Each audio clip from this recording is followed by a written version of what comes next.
She says they prevented people from voting. Maricopa County claimed they didn't stop anyone from voting, but has not responded further. We reached out to Kitty Hobbs's office and got no reply at all. Kari Lake joins us tonight. Kari Lake, thanks so much for coming on. So Maricopa County, as far as I understand it, does not deny that a huge number of printers didn't work on Election Day, but they're saying it had no effect? Well, and it had a huge effect, obviously, Tucker. Our voters were showing up on Election Day. That was no secret. And the minute the polls opened, the wheels fell off. The ballot printers weren't working. There wasn't enough toner in the printers. The tabulators weren't working. It became a debacle. And the lines started forming right away. Some of the lines, 3 hours, 4 hours, 5 hours. And there's video of people walking out of line. People told us, and this is in our lawsuit, that they showed up, they couldn't even find parking because the parking lots were full and the lines were long, and many people didn't even get to vote. And those who did vote, when they went up to get the printer out, the printer didn't have toner in it, so the ballots weren't dark enough. And our voters were showing up and voting 3-1 for me on Election Day. We vote for a full month in Arizona with early ballots, and on Election Day, when the Republicans showed up, the Election Day voting was sabotaged, and that's what our case is going to prove. It's a 70-page lawsuit that reads like a real crime novel, and it's shocking what they did. The man who runs Maricopa County elections ran a PAC. He actually started a PAC raising thousands of dollars to defeat me, and he's running our elections. And then my opponent oversees all the elections in Arizona.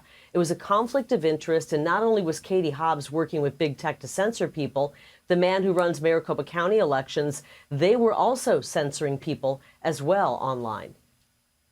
I don't think anyone denies that a lot of the voting machinery didn't work on Election Day. I mean, I don't think that's a controversial point that you're making, an observation. But weren't they tested all the day before?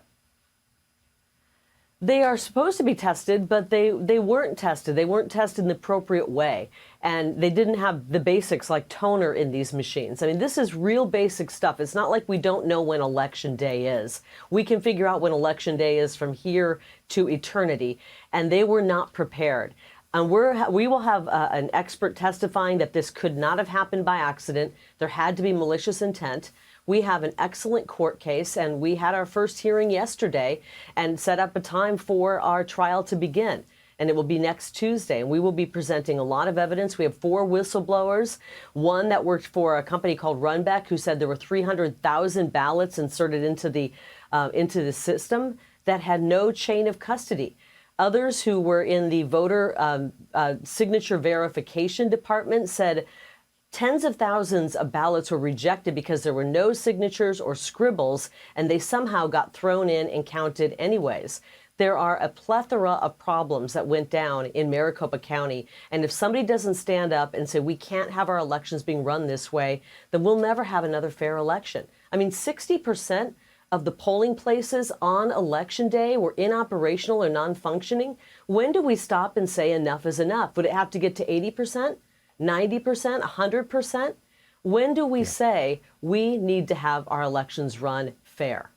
I completely agree with you. And if you care about democracy, this would be the top of your list. I'm glad you're doing this. Kari Lake, thank you for telling us about it tonight. Good to see you. Thanks, Tucker.